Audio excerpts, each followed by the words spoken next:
So they're getting a lot of water in the building. You have all this negative slope. We're going to do an open French drain right along the concrete here, the whole length of this entrance.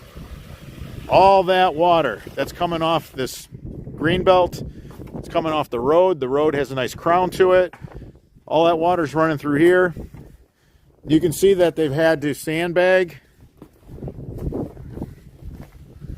They're getting water in the service entrance. They're getting water in this main entrance. They had the sandbags all the way across here and had to walk over the sandbags.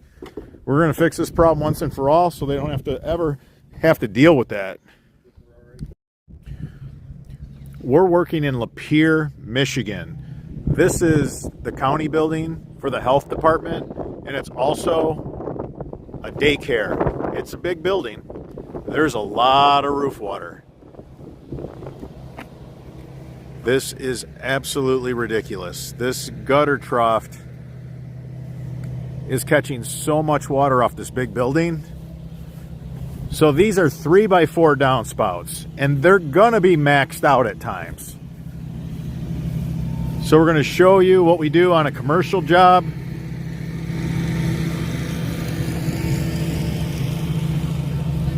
Now we have a lot of slope on this downspout. I mean, it's gonna rip. It is just gonna rip. So a 3x4 gutter downspout can't max out a 4-inch pipe. But on a building this size, a 3x4 downspout, it'll use up 3/4 of this 4-inch pipe when it's completely maxed out. And that's me assuming that at times during really hard rains on a big building like this, that 3x4 downspout's going to be maxed out. So you got 3/4 of a 4-inch pipe maxed out. What I like to do is go to 5-inch on a building like this. So I'm going to show you what the guys did. They did 4-inch into the catch basin. The catch basin is 5 inches wide. The reason why is when you go into the catch basin with a 4-inch pipe and the catch basin gets wider, the water immediately slows down and drops all the shingle gravel and debris. So we're up to 5 inches now already. So basically we just went ahead and we put a little piece of dual wall on the catch basin to go to a 4 to 5 increaser so that we can just start our 5-inch pipe right there. We have crazy slope. Not going to be any issues. So we start on a 4-inch pipe with this. We then go ahead, put a sediment trap on, do the exact same thing.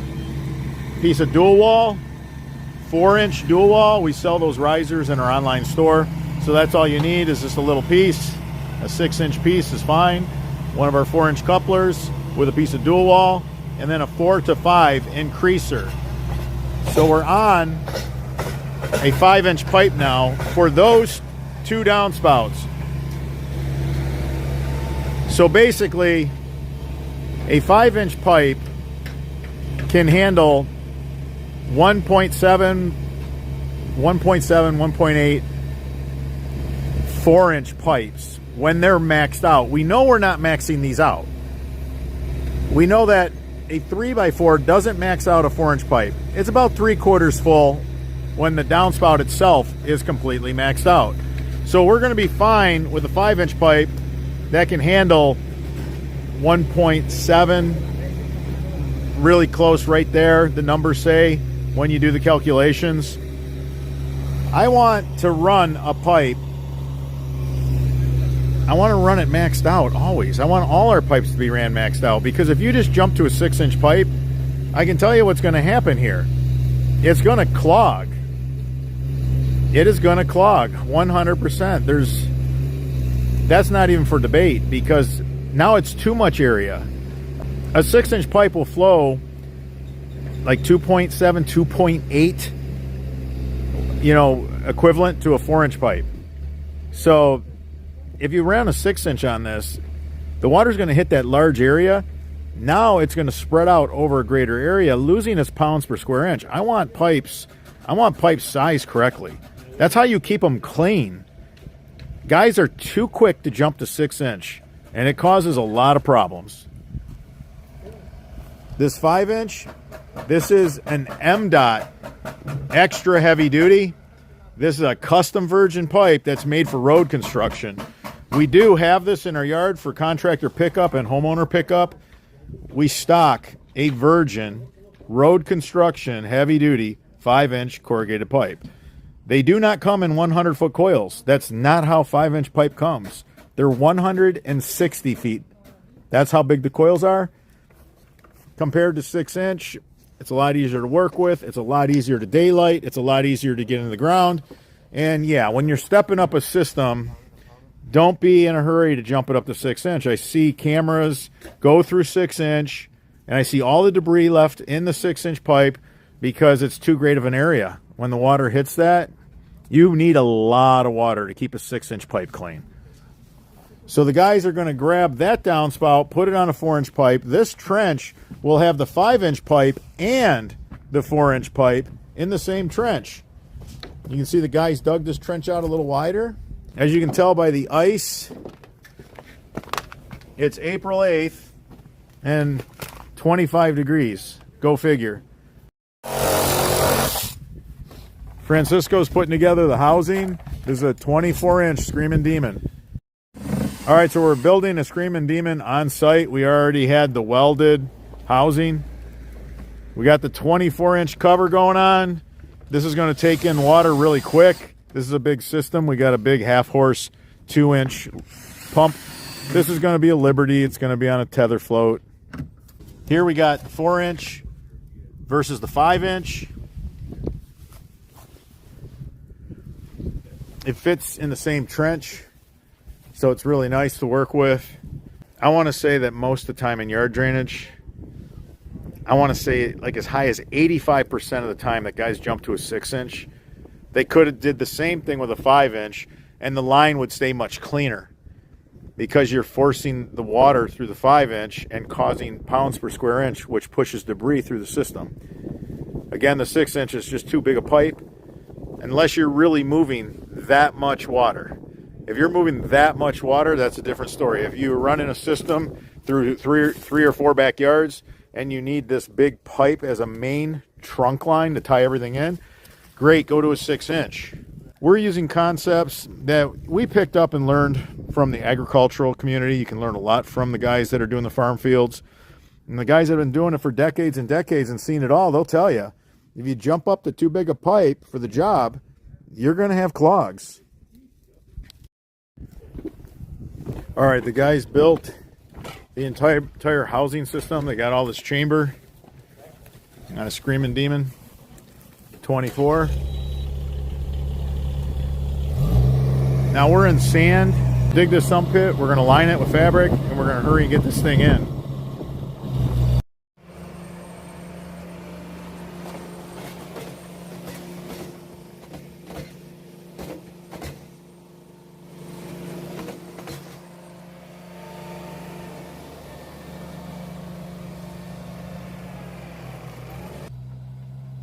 We're digging out a lot of dirt. This is a really big sump pump chamber. It's 24-inch.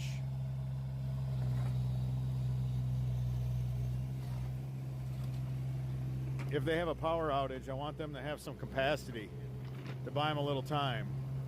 Hopefully the power comes back on. It's not out for days, but there's no replacement for a backup generator, that's for sure.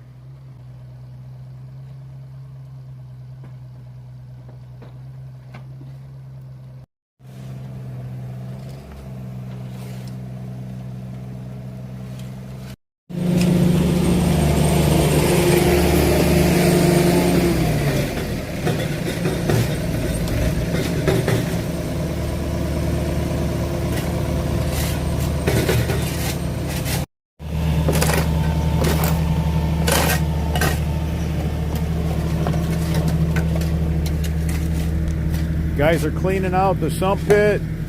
You can see the sump pit is massive. We're going to use 1.5-inch round rock in this sump pit. And we have a 24-inch Screaming Demon. It's a custom fit. You take the dual wall culvert pipe, and you got to weld it to be able to form chambers like this. It's really strong. They can drive anything over it. You can see Valente, the sidewalk is right to the top of his head.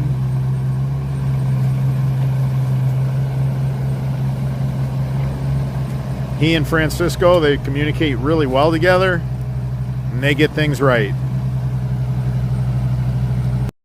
It's 25 degrees. You can see how the ground is frozen. I don't know, it's April 8th. You can see all these frozen chunks. The top surface is frozen.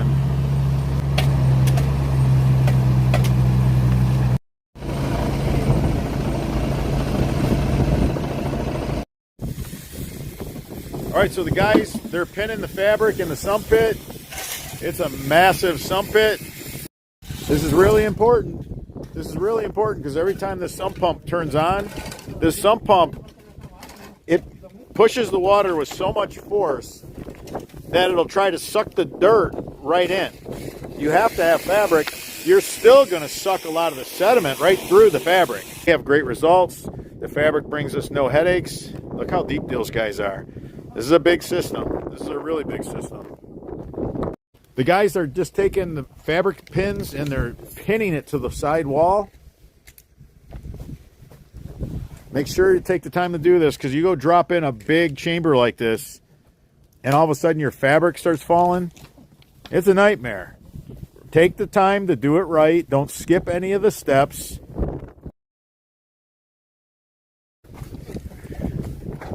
All right, the guys are working as a team to get this sump pump in. You can see it's a massive chambered sump pump system. We want to buy these people a little bit of time if the power goes out, so adding that much chamber to a 24-inch system will do that. And the other thing too is I don't want this pump to wear out at the switch. So the pump's going to run and cycle a whole lot less. When it goes on, it's going to be moving a lot of water. Look at that. Fits like a glove.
You want really big rock. If you got small rock, it's going to go in the holes of the inlets.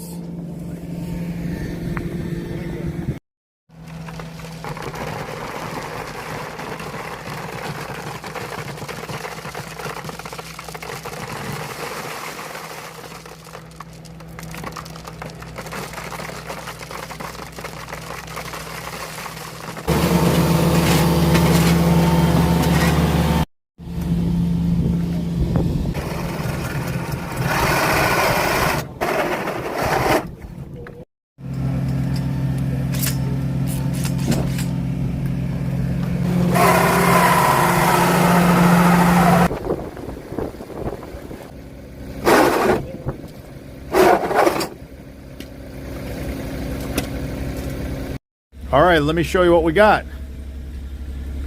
Got a beautiful trench. This is going to be open French drain. I want to show it to you now. Open French drain, grabbing up all that water. Then we got the roof runoff system coming through here. We're going to have a 5-inch pipe and a 4-inch pipe. We're going to have those systems come right through here. Now we have another open French drain running the whole length of the sidewalk. This sidewalk is poured and it's angled this way. Then you have this grade like this, and the idea was the water was supposed to flow through here and make it to a culvert pipe, but they missed. That culvert pipe's too high. It's not set at the right level. None of the excavation around here hit its mark. They were off. So this is going to make it right. This is my home county. We're taking care of the health department and the daycare here. You can see the guys got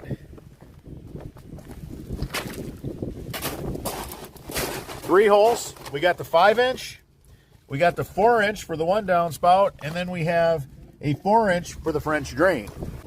We have another downspout, goes under the walk right here, comes in here. They already went ahead, cored through the dual wall. Always put 2 pipes in the bottom of your French drain, always. We got 2 8-slot. Always put 2 pipes.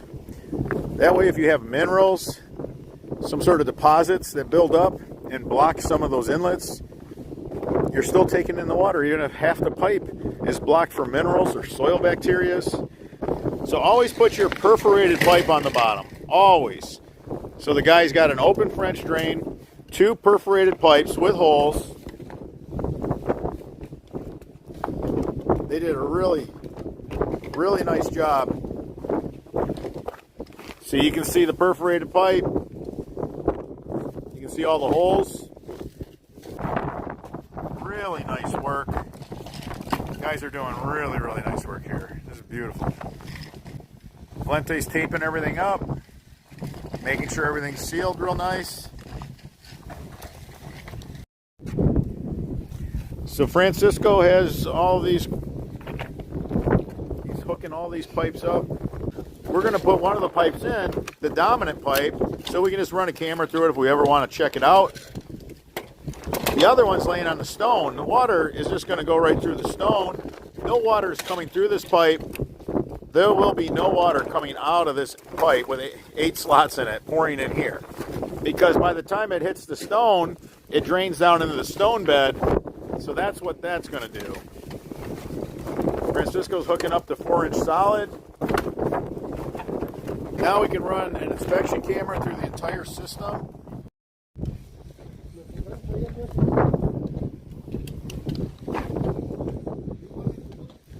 Whenever you have a lot of water on a big downspout and you know that it's really maxing things out, run a taller riser. So the guys did a great job by running those taller risers.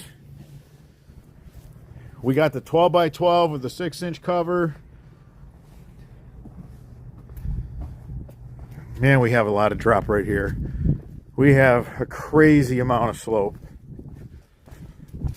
We get right here. We tie in the second one. So we're going to have a ton of water where these 2 lines merge because this building is so big. This being a commercial building, it changes the rules. So this third downspout, we just went ahead and ran that and kept it on its own pipe.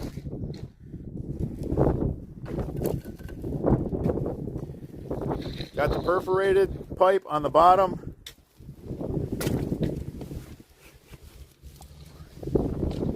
And then we ran the solid on top of the perforated. Always put your perforated pipes on the bottom when you're building a system like this.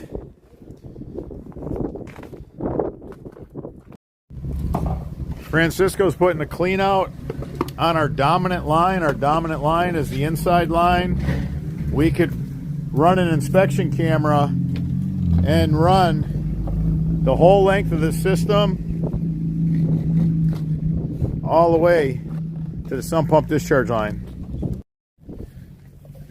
So the guys, they were really smart. They didn't put the clean out on the very end because cars are going to drive over the system right here. They went ahead and put the clean out there.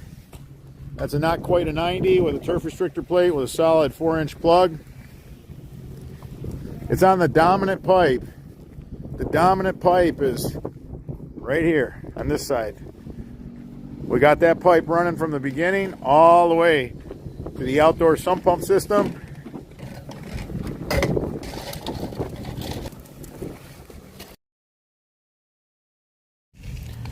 So Francisco, he is going to Y together the two dominant French drain pipes. The one French drain pipe that runs up from the street. We have two pipes.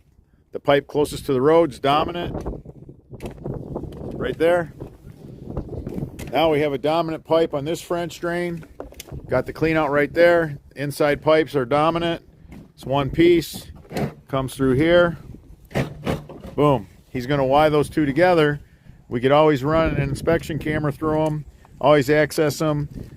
When you're building a French drain with two perforated pipes on the bottom, make sure that your cleanouts are always on your dominant pipe. So I'll show you what this looks like. You guys have all the downspout pipes ran to the riser on the sump pump system.